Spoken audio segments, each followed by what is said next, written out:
भारतीय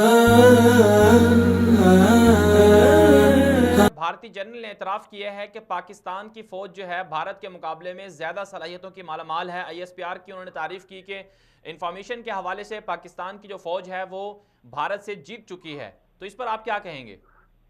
हाँ जी, बुनियादी तौर पे उनका जो थीसिस वो ये था कि हाइब्रिड वार है, जिसको हम फिफ्थ जनरेशन वार कहते हैं, जी। उसका जो वो पाकिस्तान ने जीत ली है।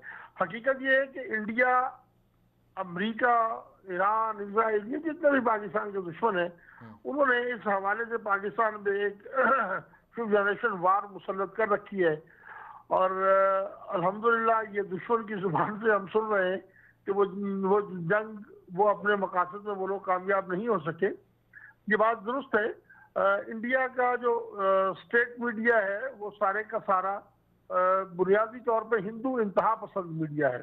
जी। और उनके आप एनालिसिस को देखें, आप भी यकीनन मीडिया में देखते होंगे इंडिया के टीवी चैनल्स को, जी। कि उसमें प्रोफेशनलिज्म नाम की कोई चीज ही नहीं है। बिल्कुल। वो पूरी दुनिया को, वो अपनी जो इंडिया की आवाम को धोखा देने के लिए उनकी तमाम पॉलिसीज है। उनकी फिल्में देख रहे हैं, फंटन है, दूसरी है, और कई उन्होंने बहुत कुछ बना रखा है मुंबई की फिल्म इंडस्ट्री में।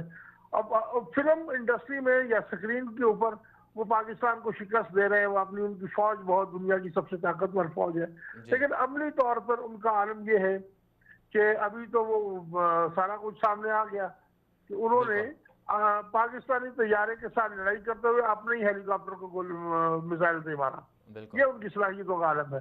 और जहां तक ये जो आपने जिस खबर की बात की, ये जी। मकबूजा कश्मीर में कोर कमांडर रहे हैं, और उनका नाम मेरे ज़हन में नहीं आ रहा। उन्होंने कल एक वहाँ स्टेट लेक्चर देते हुए कहा है, मैंने उनकी वीडियो भी सुनी है। जी। उन्होंने यही कहा है कि इंफॉर्मेशन को इस्तेमाल करना और उस इंफॉर्मेशन को झूठ से पाक रखना, इस हवाले से आईएसपीआर ने काबिल कदर किरदार अदा किया है। और आईएसपीआर ने ये जंग लड़ी है और जीती है अल्हम्दुलिल्लाह।